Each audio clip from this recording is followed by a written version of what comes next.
Bon alors bonjour à toutes et à tous, amis passionnés du sauveteur, amateurs et tous ceux que j'oublie comme d'habitude. Donc aujourd'hui je voulais faire une petite vidéo pour vous expliquer un petit peu, pour certains qui ont peut-être vu sur Insta, j'en ai parlé, voilà, sur mon compte personnel. Pour vous expliquer pourquoi tout ça, pourquoi ce sur quoi je suis assis, pourquoi c'est comme ça, pourquoi on en arrive là, qu'est-ce que ça va devenir, des projets, voilà, répondre à deux, trois questions que certains ont pu se poser. Donc dans la première vidéo que j'ai fait sur la chaîne, quand j'ai expliqué le système de carburation, j'avais montré le moteur d'une Simca Aronde A90. Voilà, celle-ci était de 1957. Donc c'est la partie arrière. Voilà, ici il y avait la banquette arrière qui était là. Là on mettait ses pieds et juste ici la banquette avant qui était prise là. Ici et là-bas pareil. Pourquoi cette Simca Aronde était dans mon garage et pourquoi maintenant elle est comme ça. Alors en fait, cette voiture, je l'ai récupérée dans le but de la restaurer à la base. Donc c'est une Simca Aronde A90 de 1957. Voilà. On m'avait renseigné, elle serait vers le 4 janvier 1957. Donc tout début 57. Et donc en fait, j'ai été de surprise en surprise sur cette voiture. Pour la petite histoire, en fait, un petit peu, c'est une voiture qui est restée quelques années dans un bâtiment. Voilà, c'était des Anglais qui avaient une sorte de petit corps de ferme. Et donc le monsieur a restauré cette Aronde. Et alors pour moi, je pense qu'il avait fait une quasi-restauration complète. Car quand moi je l'ai eu, il y avait pneus neufs, il y avait des pièces de rechange. Il y avait dans le coffre, malheureusement, qui était ouvert, qui était, voilà. Comme je disais, hein, on a été de surprise en surprise, extrêmement pourrie. Et en fait, si on cumule tous les frais à faire dedans, ça vaut pas le coup pour la valeur. Après, qu'une Aronde en bon état, ça a, ça valait pas le coup de faire autant de frais, sachant que je n'avais pas les papiers. Il aurait fallu que je fasse une demande, donc un dossier FFVE pour arriver à refaire une carte grise, mais qu'il manquait environ 50 cm de longeron donc pour le châssis, ça allait être un petit peu compliqué. Donc voilà un petit peu pour l'histoire. Donc je pense qu'elle avait été quasi entièrement restaurée. Oui, donc dans le coffre, il y avait donc 3 pistons, un démarreur, un allumeur qui était dans le coffre, donc je suppose qu'il avait été changé. Après, ça reste des suppositions. Donc avec mon ami Atelier du Moulin, on avait regardé à la caméra endoscopique à l'intérieur des cylindres. C'était pas moche. Après, voilà, est-ce que ça a été changé ou pas, je sais pas. Donc cette voiture, au début je voulais la restaurer, j'étais parti pour. Et à force de réfléchir, de regarder un petit peu les autres Arondes qu'il pouvait y avoir pour avoir des pièces ou voir une carte grise ou quoi que ce soit, ou un châssis, ça valait pas le coup de vraiment de la restaurer. Elle est totalement pourrie. Là, je sais pas si on aperçoit sur la vidéo, mais voilà, là je peux découper le plancher avec ma main. C'est vraiment tout est pourri. Bon là, j'ai coupé ici. Là, ça allait. Mais c'était principalement devant. Parce qu'en fait, c'est une voiture qui est restée donc souvent un bâtiment, avec le capot ouvert, le coffre ouvert et la vitre conducteur ouverte. Donc ça fait beaucoup. Donc au bout d'un moment, le monsieur qui l'a restauré est décédé. Et donc déjà qu'il venait que pendant les vacances, donc c'était compliqué. Et la femme après, je pense, venait plus très souvent, ce qui peut se comprendre. Donc ça a un peu été laissé sans entretien. Après, donc apparemment, elle a eu le bâtiment qui lui est tombé dessus. Donc, un coup dans l'aile avant gauche, il y a un POC dans le toit qu'on aperçoit un petit peu là. Il y a un POC et sur l'aile qui est juste dessous mon chauffe-eau, c'est pareil. Il y a un POC aussi. Et puis 2-3 autres petits endroits. Il y avait des pierres à peu près grosses comme ça sur la banquette. Aucun carreau n'est cassé. C'est quand même un énorme coup de chance. Et donc après, d'après un voisin quand on a chargé la Simca, il y a un voisin qui est venu nous trouver. Et donc il m'a expliqué un petit peu. Donc d'après lui, il aurait sorti, lui et d'autres, auraient sorti la voiture dehors pour pas qu'elle pourrisse dedans. Je pense que honnêtement, il aurait mieux fallu la mettre dedans ou alors la mettre dans un autre bâtiment, sachant qu'il y en avait d'autres de disponibles. Ou alors mettre une tôle sur la voiture et la laisser là où elle était au sec. Donc elle a été mise dehors. Donc en gros, pour vous situer un petit peu, vous voyez une belle vallée, une belle colline avec un petit corps de ferme. Ben voilà, pile en haut de la colline, donc en plein vent, pleine pluie, plein soleil, plein tout ce qu'on veut. Et surtout, la grosse erreur qui a été faite, c'est que la vitre conducteur est restée ouverte. Et donc elle est restée, vu l'état, je pense qu'elle est restée peut-être pas loin de 10 ans à l'abandon. Alors combien de temps dehors, combien de temps dans le bâtiment, je ne sais pas trop. Mais voilà, je pense que ça, donc ce qu'on a pu récupérer, on a récupéré pas mal de pièces, ne serait-ce que pour les roues. Donc sur les 4 roues, on a pu... parce qu'en fait, il y avait 4 pneus neufs, donc chambre à air neuve aussi, je suppose. Donc on a réussi à sauver, malgré tout, 2 chambres à air, je crois, si je dis pas de bêtises. Ouais, on a réussi à sauver 2 chambres à air, malgré qu'on les fait un petit peu rouler et tout ça à plat. On a pu les sauver, elles n'étaient pas percées et à l'heure actuelle, elles sont toujours gonflées, puisque c'est les 2 roues qui restent sur la voiture qui la tiennent. Plus de petites chandelles voilà, qu'on aperçoit devant. Donc voilà un peu pour la voiture. Et donc après, pourquoi aller comme ça? Parce que là, on est plutôt en mode cabriolet, la plage, l'été, mois de novembre, mois d'octobre, pardon. C'est pas terrible. Donc en fait, c'est une voiture que, à force de réfléchir, je me suis dit qu'il valait peut-être mieux que je la mette en pièces et sauver le plus de pièces possible, plutôt que pouvoir dépanner d'autres passionnés qui en restaurent, qui ont des voitures en meilleur état. Plutôt que de mettre une valeur financière énorme dans une voiture qui, une fois restaurée, si je l'aurais vendue, ça n'aurait pas couvert les frais que j'aurais mis dedans. Sans compter les heures passées, moi je parle juste vraiment des frais. Parce qu'à la base, donc, je voulais pas faire une peinture et tout, je voulais la garder, sa patine, elle a une patine magnifique. Donc trop compliqué. Après, voilà, là si je me mets un peu là...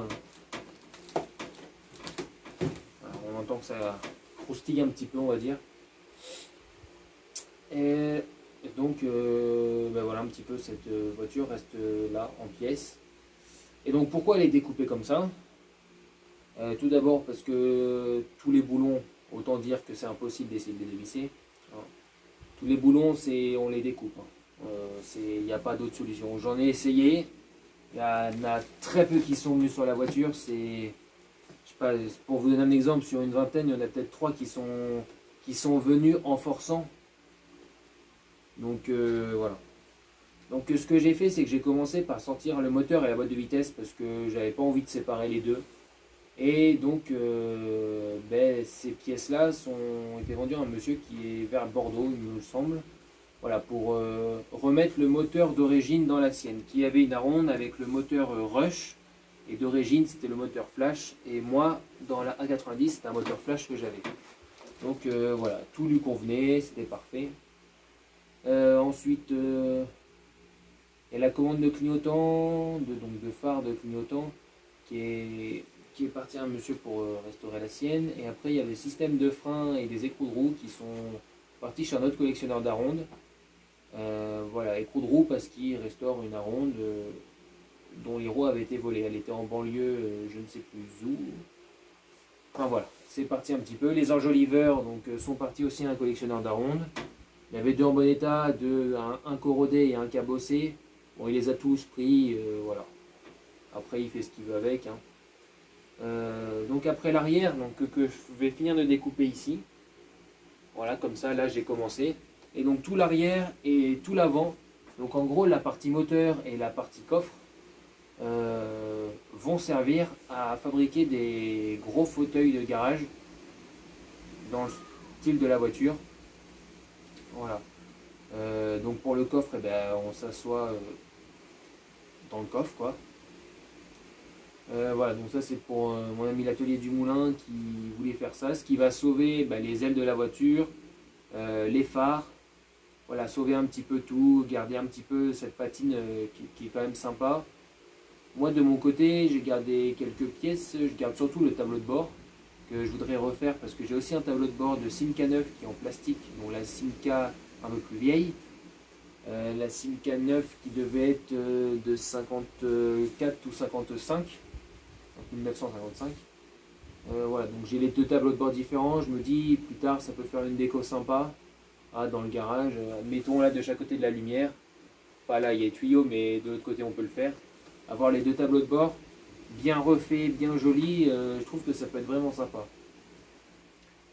Donc pareil, le toit de la ronde là qu'on voit contre le mur. Donc lui il est découpé, il n'y a plus les montants avec la gouttière pour faire le tour de toit. En fait je vais me servir de toute la tôle là, alors à redécouper, pour faire un petit couvercle en fait pour ma remorque à voiture que j'ai. Voilà, faire un petit couvercle. Des fois quand on va chercher un truc qui ne doit pas se mouiller, ça peut être très pratique. Et c'est une petite remorque, donc il y a le léger arrondi du toit de la ronde qui fera parfaitement l'affaire. Et comme en largeur il était un peu trop large, et ben, je vais faire des côtés moi-même et puis voilà. On va essayer de faire quelque chose avec ça. Si ça va, sinon dans le pire des cas c'est de la tôle assez épaisse, ça pourra toujours servir pour faire des inventions, qu'on ait besoin de la tôle, hop, j'en ai. Voilà, c'est une façon de sauver aussi.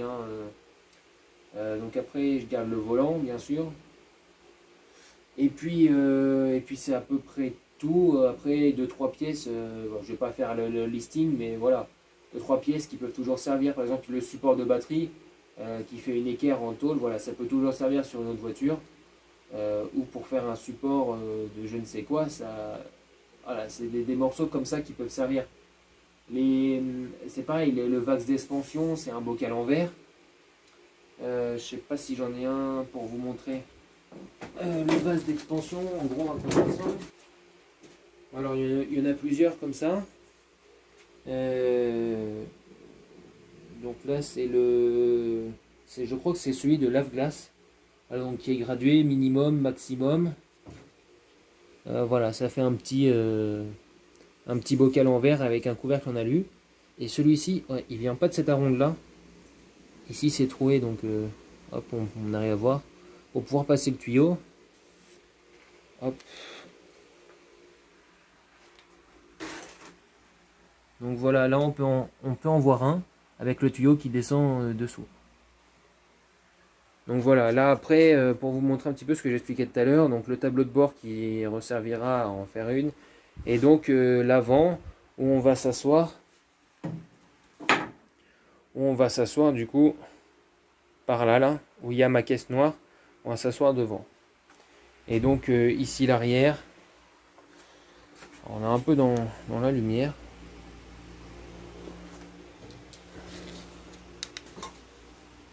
Voilà, et donc ici, en suivant la coupe que j'ai faite là-bas, on viendra s'asseoir juste derrière, là où il y a le carton. Voilà, et donc là les roues, donc ça c'est un pneu récupéré par mon grand-père. Voilà, parce que le réservoir était percé. Là si je vous montre un petit peu, hop. Voilà, le trou qui est là-bas, quand on met la main dedans, on est à l'intérieur du réservoir. Pour se dire un petit peu la chose. Donc voilà un petit peu pour l'histoire de cette aronde qui malheureusement finit ses jours en petits morceaux de ferraille. Mais au moins on a pu sauver des pièces parce que si je ne l'avais pas récupéré, cette aronde aurait fini à la ferraille en entier. Donc c'est-à-dire que le moteur et la boîte de vitesse que j'ai sauvé, qui n'étaient pas grippés, seraient partis en ferraille, que plein de pièces seraient parties à la ferraille, alors que par exemple les essuie-glaces, enfin tout le support, après le balai en caoutchouc forcément il faut le changer, mais toutes les choses chromées en fait, à part les pare-chocs, sont récupérables. Après il y a les baguettes en alu, et certaines étaient récupérables, d'autres non. Après, voilà, la colonne de direction intéresse aussi quelqu'un, il y a le boîtier de direction, il y a tout le train avant. Voilà, les suspensions, ça peut servir. Le mécanisme de vitre, il y en a un qui fonctionne sur les 4. Après, enfin, il y en a 3 que j'ai essayé. Il y en a un qui fonctionne. Le 4e, je ne l'ai pas essayé encore. Mais les vitres peuvent être sauvées. L'encadrement des vitres peut être sauvé. C'est du plastique qui est très cassable, certes, mais c'est aussi du plastique qui peut dépanner quelqu'un, ne serait-ce que pour tenir les vitres. Parce que sans ce plastique-là, cet encadrement qui est autour des fenêtres, en fait, la vitre ne tient pas bien, enfin, un peu se défaire comme ça. C'est pour maintenir le joint et maintenir la vitre en place du coup. Mais après, donc les vitres à l'avant se tournent comme ça un petit peu.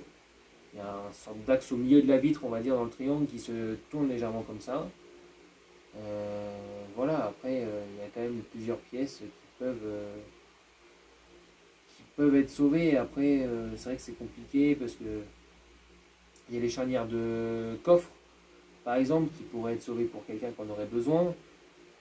Ou pour, je sais pas, faire quelque chose, peu importe, mais il y a plein de pièces qui peuvent servir à faire d'autres inventions, qui étaient quand même très pourries.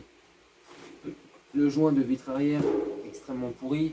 J'ai pas d'exemple de tôle à vous montrer, mais c'est vraiment extrêmement pourri. Voilà. Là où je suis assis, c'était là où il y avait la banquette, et c'est la seule partie à peu près la plus solide de la ronde. Voilà.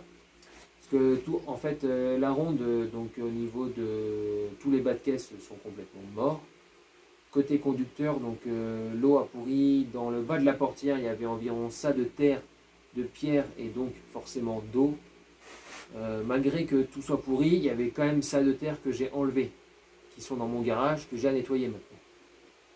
Donc voilà, le but c'est de me faire de la place dans le garage et en même temps sauver le plus de pièces possible de cette ronde et pouvoir aider d'autres collègues passionnés ou amateurs à refaire leur ronde ou simplement à faire des pièces et des décos, des belles inventions, des choses comme ça.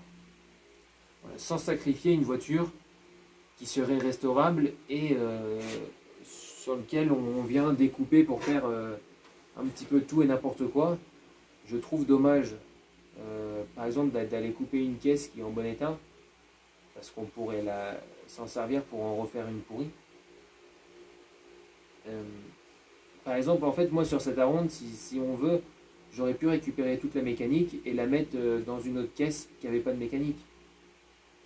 Mais après, déjà quand j'ai cherché cette idée-là, j'ai pas trouvé d'aronde. Alors bien sûr sans traverser toute la France parce que ça fait des frais supplémentaires. Mais avec carte grise et sans mécanique dedans, j'en ai trouvé aucune. Trouver la caisse nue et le châssis, c'est quand même compliqué. J'ai trouvé le châssis neuf tout seul, mais mettre le châssis neuf tout seul sur une caisse qui était aussi pourrie, ça faisait encore une dépense pour vraiment pas grand chose. Et encore une fois, il n'y a toujours pas de carte grise. Donc voilà, faire un dossier à la FFVE, ça coûte 75 € pour faire la demande. Et donc après, on a la carte grise à son nom. Et par la suite, passer le contrôle technique ou pas. Bon là, en l'occurrence, pour ceux qui se posent la question, une voiture de... Je parle après pour les voitures. Une voiture d'avant 1960 n'a pas besoin de contrôle technique pour rouler. Elle a besoin d'être assurée. Elle a besoin d'avoir sa carte grise. Mais, par exemple, une voiture d'avant-guerre n'a pas à passer le contrôle technique. Une voiture qui, à partir de 1960, donc 1960 compris, et au-delà, en carte grise collection, le contrôle technique après est tous les 5 ans. En carte grise normale, le contrôle technique est tous les 2 ans. Mais avant 1960, les voitures n'ont pas le contrôle technique à passer. Voilà. Après, sauf erreur de ma part, mais moi, de ce que je me suis renseigné et de tout ce qu'on m'a dit, à chaque fois, j'ai trouvé ça. Voilà, c'est le renseignement que j'ai eu. Donc, je le transmets pour ceux qui se posent la question, parce que je me suis posé la question. Je me suis dit, si cette ronde, je la restaure et que je dois passer le contrôle technique, il y a un petit peu plus de travail que si je ne dois pas le passer. Parce que si je ne dois pas le passer, les freins, par exemple, tout bête, mais les freins qui fonctionnent pour m'arrêter, ils ne seront peut-être pas réglés parfaitement au contrôle technique, mais après, moi, ils permettent de m'arrêter, donc c'est bon. Ah, c'est des petites choses comme ça. Donc voilà, donc je mettrai aussi quelques photos. Pendant la vidéo, vous avez quelques photos de la ronde quand on a été la chercher avec mon grand-père. Voilà, un petit peu des photos de son parcours. Et donc après, on va finir par quelques petites photos, un petit peu du démontage, de l'avant-après. À la fin, je mettrai un avant-après avec les... pour se dire, bon, bah, elle était comme ça avant, maintenant elle est comme ça après. Mais elle servira à faire de belles choses. Voilà, c'est ce qu'il faut se dire. Et puis, bah, moi, je vais vous laisser donc un petit peu sur les petites photos qu'il y a par la suite.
C'est un moteur flash qui partira un nouveau passionné.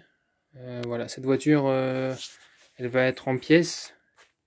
La vente des pièces fera le financement participera au financement de nouvelles restaurations, notamment de mon projet de la Golf 2 de 1985, qui est un rêve que je réalise. Enfin, j'en rêve depuis mes 5 ans de restaurer cette voiture. C'est une voiture de famille, etc. Je vous ferai une vidéo aussi là-dessus. Donc là, un petit peu pour vous montrer. Donc j'ai enlevé déjà les pièces qui sont là.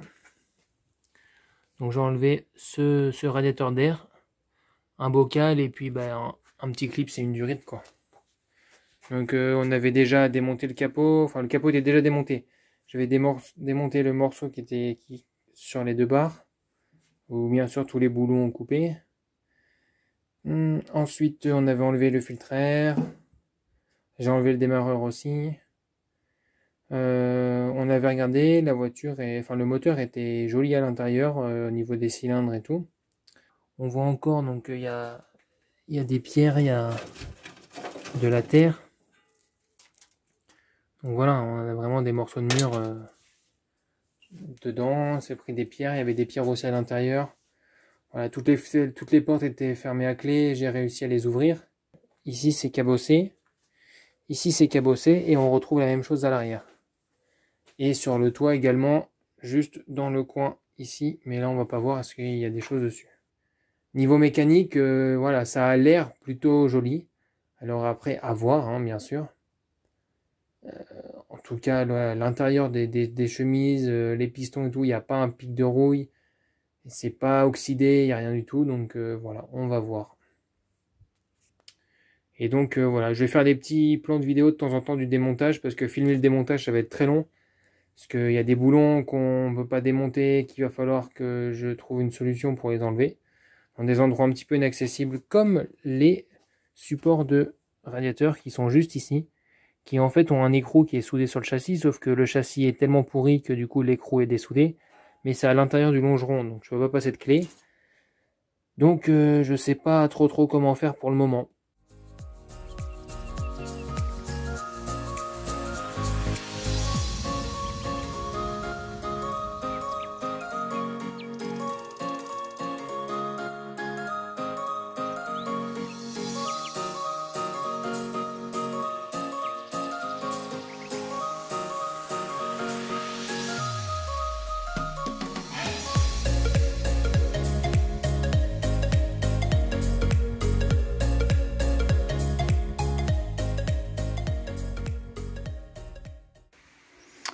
Bon alors du coup, j'avais dit que je referais quelques photos et tout pendant le démontage. Bon, j'ai un peu beaucoup galéré pour pouvoir le sortir. Après je suis pas pro, c'est le premier moteur que je sors d'une voiture, donc bon, voilà, c'est vide. Le moteur, lui, il est là, avec la boîte à vitesse qui jusqu'au flector au niveau du canon. Hein. Donc j'ai vraiment tout sorti, j'ai pas sorti uniquement que le moteur. Là, hop, je vais mettre un peu de lumière. Là, du coup, bon, j'ai agrandi l'ouverture. Hein. De toute façon, elle est tellement pourrie que, voilà, je la démonte pour pièces. Quand on voit là-bas, il manque des châssis. Bon, enfin, il manque des morceaux de châssis. Ça va être beaucoup trop de frais à prévoir. Donc, je préfère vendre les pièces... sauver les pièces qui sont sauvables, comme ce moteur, la boîte, très sauvable.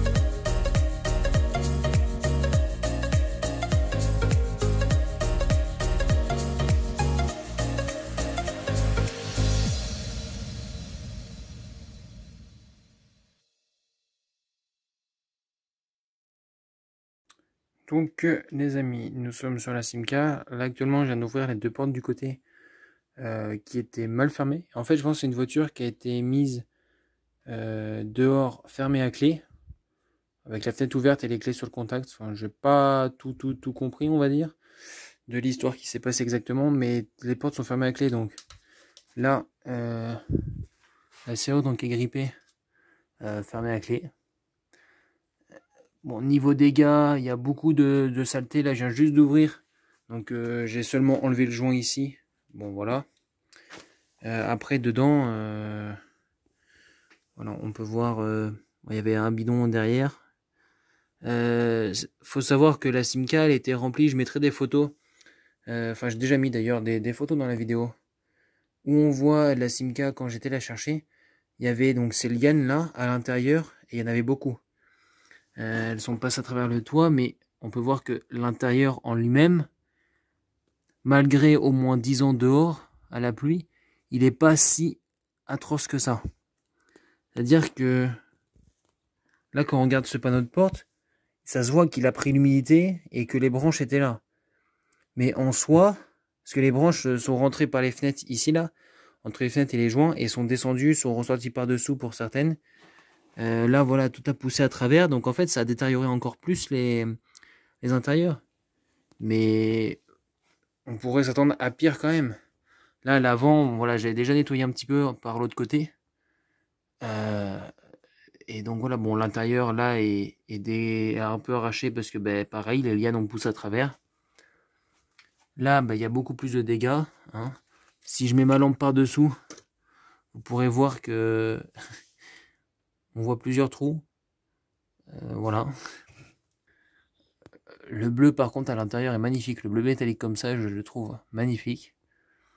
Là pareil, bon, le ciel de toit, je vous fais un petit tour, mais c'est pareil, hein, les branches ont tous à travers, donc forcément, là voilà, on peut voir qu'il y a pas mal de dégâts. Mais que dans l'ensemble, elle reste malgré tout propre, malgré son histoire, le fait qu'elle est passée au moins 10 ans dehors. Là-bas, de l'autre côté, les trous, parce que la fenêtre conducteur, là-bas, était ouverte.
Donc du coup, comme je vous avais dit, voici l'avant, maintenant l'après, et on peut voir que la différence, elle est plutôt balèze, ça c'est sûr. Donc sur ce, j'espère que vous avez passé une bonne vidéo, un bon moment. Moi c'est très cool à filmer, ça a pris beaucoup de temps à filmer, donc le montage a été plutôt long pour faire une vidéo cohérente entre tout ce que je disais bien sûr, c'est quand même mieux.